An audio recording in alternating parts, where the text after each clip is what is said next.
Hello doctor Zakir, আমার নাম Joseph এবং পেশায় আমি একজন গ্রাফিক ডিজাইনার।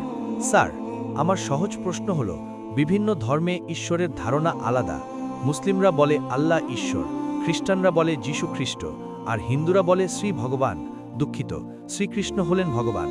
তো স্যার, আমার সহজ প্রশ্ন হলো, যিনি সত্য খোদা, তিনি সামনে এসে প্রমাণ কেন দেন না যে আমি সত্য, যাতে বিভিন্ন ধর্মের মধ্যকার এই ঝামেলা শেষ হয়ে যায় সব ধর্মের? ভাই সাহেব খুব ভালো প্রশ্ন করেছেন। ভাই সাহেব জিজ্ঞেস করেছেন যে অন্যান্য ধর্মে খোদার ভিন্ন ভিন্ন ধারণা রয়েছে। ইসলামে আল্লাহ খোদা, খ্রিস্ট ধর্মে যিশু খোদা, হিন্দু ধর্মে ভগবান খোদা।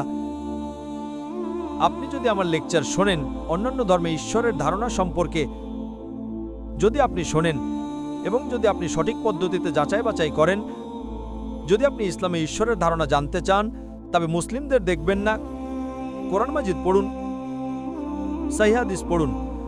যদি আপনি বাইবেলে ঈশ্বরের ধারণা জানতে চান, তবে চার্চের কথা শুনবেন না, পাদ্রীর কথা শুনবেন না, বাইবেল পড়ুন। যদি আপনি জানতে চান হিন্দু ধর্মে ঈশ্বরের ধারণা কি, তবে পণ্ডিতের কথা শুনবেন না, আপনি বেদ পড়ুন। ঈশ্বরের সঠিক ধারণা জানার জন্য সেই ধর্মের মহান পবিত্র গ্রন্থটি অধ্যয়ন করুন। কারণ প্রায়শই ধর্মের অনুসারীরা নিজেরাই জানে না তাদের ধর্মে ঈশ্বরের ধারণা কি। তারা চোখ বন্ধ করে তাদের পাদ্রী বা পুরোহিতকে বিশ্বাস করে। আমাদের উচিত সেই ধর্মের মহান পবিত্র গ্রন্থে বিশ্বাস করা। যদি আপনি তদন্ত করেন, গবেষণা করেন, আপনি জানতে পারবেন যে সব ধর্মের বুনিয়াদি বা মূল কথা হলো প্রতিটি খোদার কোনো প্রতিমূর্তি নেই।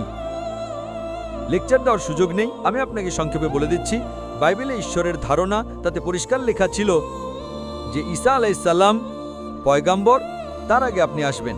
এবং যদি জানেন যে ইহুদিদের তৌরাতে কি লেখা আছে, তবে তৌরাতে বুক অব আইজায়া অধ্যায় 43 অনুচ্ছেদ 9 এবং 10 লেখা আছে, Even I am God, and without me there is no savior. আমি ঈশ্বর এবং আমি ছাড়া কোনো ত্রাণকর্তা নেই, আমি খোদা এবং আমি ছাড়া কোনো বাঁচানেওয়ালা নেই।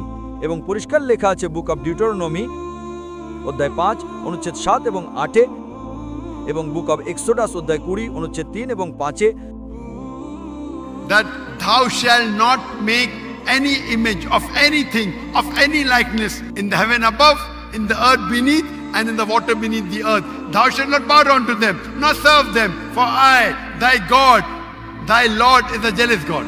যে তুমি কোনো কিছুর প্রতিমূর্তি তৈরি করবে না যা উপরে স্বর্গে, নিচে পৃথিবীতে অথবা মাটির নিচে পানিতে আছে, তার কোনো সাদৃশ্য তৈরি করবে না। তুমি তাদের সামনে মাথা নত করবে না বা তাদের সেবা করবে না, কারণ আমি তোমার প্রভু ঈশ্বর, এক ঈর্ষাপরায়ণ ঈশ্বর। আপনি ঈশ্বরের কোনো প্রতিমূর্তি তৈরি করবেন না, কোনো মূর্তি তৈরি করবেন না, তা আকাশে হোক বা জমিনে হোক বা পানির নিচে হোক। আপনি ঈশ্বর, ভগবান খোদার কোনো প্রতিমূর্তি তৈরি করতে পারেন না। এটি পরিষ্কারভাবে ওল্ড টেস্টামেন্টে লেখা আছে, কারণ আমি খোদা এবং আমি ঈর্ষাপরায়ণ খোদা। এবং ঈসা আলাইহিসসালাম বলেন, আপনাকে যদি জান্নাতে যেতে হয় তবে ওল্ড টেস্টামেন্টে যা লেখা আছে তার উপর আমল করতে হবে। তো ইহুদিদের হিসেবে খোদা আছেন এবং খোদার কোনো প্রতিমূর্তি নেই।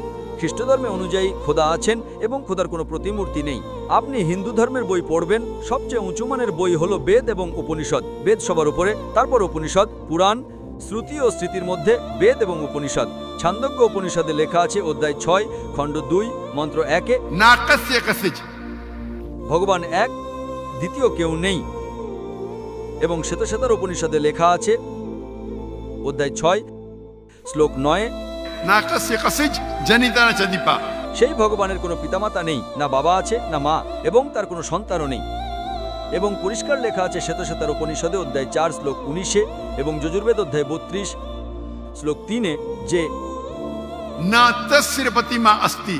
প্রতিমা একটা সংস্কৃত শব্দ যার অর্থ প্রতিচ্ছবি, ছবি, মূর্তি, statue, idol. Na tasya pratima asti.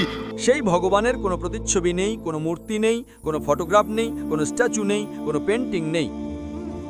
এবং হিন্দু ধর্মের ব্রহ্মসূত্র হলো Ekam braham dustya naste. Nena naste kinchan. ভগবান একজনই, দ্বিতীয় কেউ নেই, নেই নেই, বিন্দুমাত্রও নেই।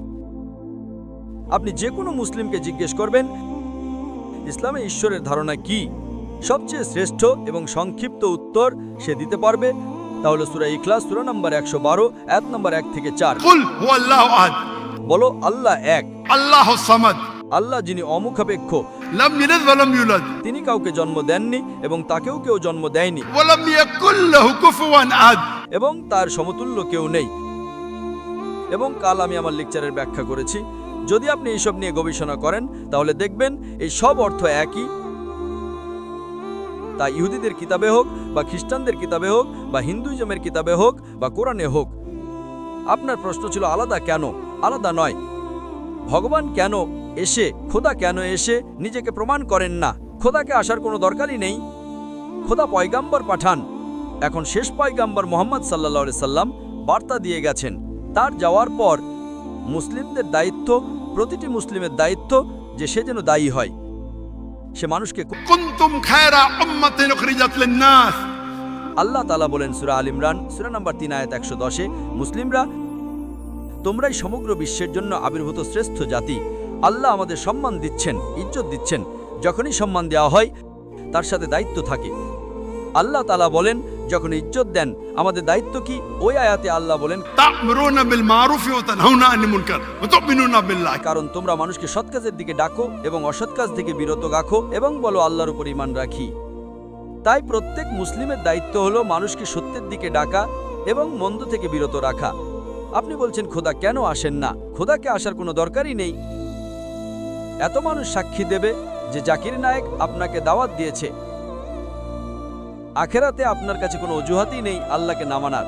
এত মানুষ সাক্ষী দেবে যে জাকির নায়েক আপনাকে পরিষ্কার ভাষায় বলে দিয়েছে যে খোদার ধারণা একই যে খোদা এক এবং সেই খোদা ছাড়া কোনো উপাস্য নেই এবং সেই খোদার কোনো প্রতিমূর্তি নেই।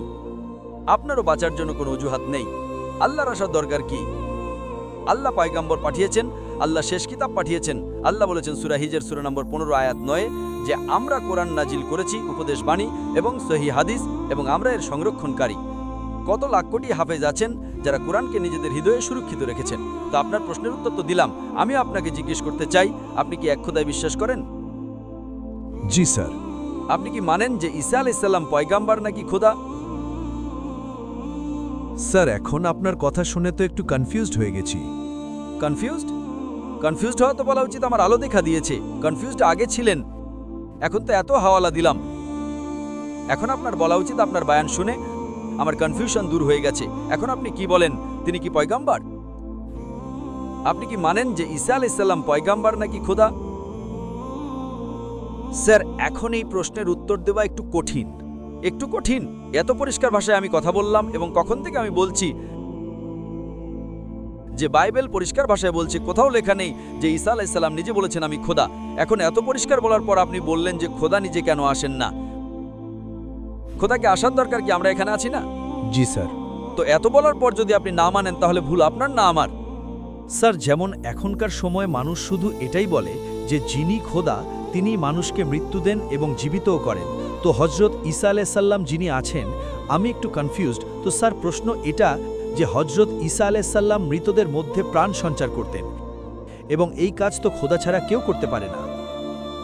একদম আপনি ঠিক বলেছেন। কোরআনে অনেক জায়গায় কোরআনে লেখা আছে যে ঈসা আলাইহিস সালাম মৃতদের প্রাণ দিয়েছেন। কোরআনে লেখা আছে যে ঈসা আলাইহিস সালাম বলেছেন বিইজনিল্লাহ, আল্লাহর সাহায্যে। ঈসা আলাইহিস সালাম মৃতদের প্রাণ দিয়েছেন আল্লাহর সাহায্যে। একই জিনিস বাইবেলেও লেখা আছে। বাইবেলেও ঈসা আলাইহিস সালাম আল্লাহর সাহায্য চান যে এতে প্রাণ দাও। তো আল্লাহ তাআলার কারোর দরকার নেই কারো প্রাণ বাঁচানোর জন্য, প্রাণ দেওয়ার জন্য। ঈসা আলাইহিস সালামের মাধ্যমে করাতে পারেন, ওটা মুজিজা। কোনো ডাক্তারের মাধ্যমে করেন, ওই ডাক্তার তো বাঁচায় না, আল্লাহ বাঁচান। সবচেয়ে উত্তম যিনি আরোগ্য দেন তিনি আল্লাহ, তিনি আশ-শাফি। তিনি ডাক্তারের মাধ্যমে করেন, নার্সের মাধ্যমে করেন। আল্লাহ তাআলা কার মাধ্যমে করান? কারণ ঈসা আলাইহিস সালাম আল্লাহর পয়গাম্বর ছিলেন, তাই আমরা বলি এই মুজিজা আল্লাহ করেছেন। কিন্তু কিছু খ্রিস্টান বলে না, প্রাণ দিয়েছে মানে খোদা। যদি এই কথা হয় তাহলে বাইবেলে লেখা আছে যে মুসা আলাইহিস সালাম শুধু মৃতদের প্রাণ দেননি, তিনি তার লাঠি ছুঁড়েছিলেন এবং সেটা সাপ হয়ে গিয়েছিল। প্রাণ দেওয়া ছাড়াও উদ্ভিদ জগৎ থেকে প্রাণী জগৎ, Plant kingdom to animal kingdom. আরও বড় মুজিজা বাইবেলে লেখা আছে, কোরআনও লেখা আছে। মুসা আলাইহিস সালাম লাঠি ছুঁড়লেন এবং সেই লাঠি সাপ হয়ে গিয়েছিল। তো শুধু প্রাণী দেননি, প্রাণ দেওয়ার পাশাপাশি উদ্ভিদ জগৎ থেকে প্রাণী জগৎ, আরও বড় মুজিজা। তো আপনি কি বলবেন মুসা আলাইহিস সালাম খোদা? বলবেন না, কারণ মুসা আলাইহিস সালাম আল্লাহর পয়গাম্বর ছিলেন। এটা আল্লাহর মুজেজা ছিল নিজের পয়গম্বরের জন্য। তো একইভাবে যখন ঈসা আলাইহিস সালাম মৃতদের প্রাণ দিয়েছিলেন, এটা একটা মুজেজা ছিল। এবং খোদ বাইবেলে লেখা আছে, For there will arise many false Christ and false prophets. And if they would deceive the very elect. কারণ অনেক ভুয়া ঈসা এবং ভুয়া নবীর আবির্ভাব হবে এবং তারা এমনকি নির্বাচিতদেরও বিভ্রান্ত করবে। অনেক ভণ্ড ঈসা আসবে এবং মানুষকে উস্কাবে এবং বোকা বানাবে, এবং যেসব লোক নির্বাচিত ছিল ঈসা আলাইহিস সালামের অনুসারী, তারাও বিচ্যুত হয়ে যাবে। তো মোজেজা কোনো পরীক্ষা নয়। গসপেল অব ম্যাথিউ অধ্যায় 23 সঠিক 24 হবে, অনুচ্ছেদ 23 সঠিক 24। এবং অনেক ভণ্ড ঈসা আসবে এবং মানুষকে উস্কাবে এবং বোকা বানাবে, এবং যেসব লোক নির্বাচিত ছিল ঈসা আলাইহিস সালামের অনুসারী, তারাও বিচ্যুত হয়ে যাবে। তো মোজেজা কোনো পরীক্ষা নয়। জি স্যার। আপনি কি এখন মানেন যে ঈসা আলাইহিস সালাম খোদা নন? জি স্যার, তিনি পয়গম্বর ছিলেন, যেমন আপনি আগেও ভাইয়ের প্রশ্নের উত্তরে বললেন। আপনি কি মানেন যে মুহাম্মদ সাল্লাল্লাহু আলাইহি সাল্লাম আল্লাহর পয়গম্বর? জি স্যার, মানি। আচ্ছা, ভেরি গুড। এখন মুসলিম হওয়ার জন্য দুটি জিনিসের প্রয়োজন, মাত্র দুটি। নাম্বার 1, আপনি মানবেন খোদা এক এবং তিনি ছাড়া কোনো উপাস্য নেই, যা আপনি মানেন। নাম্বার 2, আপনি মানবেন যে মুহাম্মদ সাল্লাল্লাহু আলাইহি সাল্লাম শেষ পয়গম্বর। তো যদি আপনি এই দুই জিনিসে বিশ্বাস করেন, তাহলে আমার দৃষ্টিতে আপনি মুসলিম। আপনি দুই জিনিসে বিশ্বাস করেন যে খোদা এক, আপনি কি মানেন যে ঈসা আলাইহিস সালাম খোদা নন, আল্লাহর পয়গম্বর, এবং আপনি এটাও মানেন যে মুহাম্মদ সাল্লাল্লাহু আলাইহি সাল্লাম আল্লাহর শেষ নবী, শেষ রাসূল? জি স্যার। তো যদি এই দুটি জিনিস আপনি মানেন, তবে মুসলিম হওয়ার জন্য ন্যূনতম যথেষ্ট। এরপর আপনি আরও শিখবেন আর এগিয়ে যাবেন। তো আমার দৃষ্টিতে আপনি মুসলমান, ইসলামে প্রবেশ করেছেন। আমি জিজ্ঞেস করতে চাই, আপনি কি কলমা পড়তে চান? স্যার, আপনি আমার জন্য দোয়া করুন যেন আমি সোজা পথে আসি। তো আপনি এসেও গেছেন সোজা পথে। আপনি বললেন আল্লাহর নিচে কেন আসেন না? আল্লাহর আসার দরকার নেই। আমার মতো সাধারণ মানুষকে পাঠালেন, তো আল্লাহর আসার দরকার কি? তো আপনি যদি দুটি জিনিস মেনে নেন যে খোদা এক, তার কোনো প্রতিমূর্তি নেই, তিনি ছাড়া কোনো উপাস্য নেই, এবং ঈসা আলাইহিস সালাম খোদা নন, আল্লাহর পয়গম্বর, এবং এটা আপনি মানেন যে মুহাম্মদ সাল্লাল্লাহু আলাইহি ওয়াসাল্লাম পয়গম্বর, তো আমার দৃষ্টিতে আপনি মুসলমান হয়ে গেছেন। আপনি কি আরবিতে পুনরাবৃত্তি করতে চান? স্যার, এখন আপনি দোয়া করুন, ইনশাল্লাহ তারপর যখন সময় আসবে। না, আমার হিসাবে তো আপনি বলেও দিয়েছেন, হিন্দি উর্দুতে তো বলে দিয়েছেন, আরবিতে কি বলতে চান? আপনি তো উর্দুতে বলে দিয়েছেন না? ভিডিও রেকর্ডিং, হ্যাঁ হ্যাঁ বলছিলেন, আপনি বলছিলেন। জি স্যার। তো আমি তো জোর জবরদস্তি করি না আপনাকে। না স্যার। আমি বন্দুক তো রাখিনি। না স্যার। আমি আপনাকে কোনো টাকা দিইনি তো? না স্যার। দিইনি তো? তো আপনি মেনে নিয়েছেন, স্যার। তো আমার হিসেবে মুসলমান হয়ে গেছেন। আপনি কি আরবিতে পুনরাবৃত্তি করতে চান? স্যার, এখন আরবিতে, উর্দুতে তো বলেই দিয়েছেন। আরবিতে পুনরাবৃত্তি করা ফরজ নয়, কিন্তু বললে ভালো। আপনি তো উর্দুতে মেনে নিয়েছেন যে খোদা এক। জি স্যার। ঈসা আলাইহিস সালাম খোদা নন, পয়গম্বর, এটাও মেনে নিয়েছেন যে মুহাম্মদ সাল্লাল্লাহু আলাইহি ওয়াসাল্লাম শেষ পয়গম্বর। জি স্যার। তো আমার দৃষ্টিতে ন্যূনতম যে দুটি জিনিসের প্রয়োজন কোনো মানুষের মুসলিম হওয়ার জন্য, ইসলামে প্রবেশ করার জন্য, তা তো আপনি বলে দিয়েছেন। জি স্যার। আমার প্রশ্ন হলো, আপনি কি আরবিতে পুনরাবৃত্তি করতে চান? আমি বলবো আর আপনি তা পুনরাবৃত্তি করতে পারেন, ঠিক আছে? বলুন। Ashhadu আশহাদু Allah আল্লাহ ilaha ইলাহা illallah ইল্লাল্লাহ wa ashhadu ওয়া আশহাদু anna আনা Muhammadun মুহাম্মাদান Rasulullah. রাসূলুল্লাহ। আমি সাক্ষ্য দিচ্ছি আমি সাক্ষ্য দিচ্ছি যে যে আল্লাহ ছাড়া আল্লাহ ছাড়া কোনো উপাস্য নেই, কোনো উপাস্য নেই, এবং আমি সাক্ষ্য দিচ্ছি এবং আমি সাক্ষ্য দিচ্ছি যে যে মুহাম্মদ সাল্লাল্লাহু আলাইহি সাল্লাম, মুহাম্মদ সাল্লাল্লাহু আলাইহি ওয়াসাল্লাম আল্লাহর বান্দা বান্দা এবং রাসূল। এবং রাসূল। মাশাআল্লাহ, আপনি মুসলমান হয়ে গেছেন। Takbir! Takbir! Takbir! আল্লাহর রাসূল বলেন, আমাদের শেষ পয়গম্বর মুহাম্মদ সাল্লাল্লাহু আলাইহি ওয়াসাল্লাম বলেন যে যদি কোনো অমুসলিম মুসলিম হয়, তবে তার পেছনের সব গুনাহ মাফ হয়ে যায়। যা আপনি ভালো কাজ করেছেন তা আপনার সাথে আছে, যত ভুল কাজ করেছেন আপনি, সব আপনার জন্য মাফ। আপনি যেন নবজাতক। আমার অনুরোধ আপনার কাছে যে আপনার যেসব মুসলমান বন্ধু আছে তাদের কাছ থেকে ইসলাম সম্পর্কে শিখুন। আপনি আমার ক্যাসেট দেখতে পারেন এবং ধীরে ধীরে ইসলামের উপর আমল করুন, এবং আমল করে আপনার বন্ধুদের, আপনার পরিবারকে এই বার্তা পৌঁছে দেন। এবং আমি আল্লাহর কাছে দোয়া করি যেন আপনাকে এই দুনিয়ায় সবচেয়ে উত্তম জীবন দেন আর আখিরাতে জান্নাতুল ফিরদাউস দান করেন। আমিন।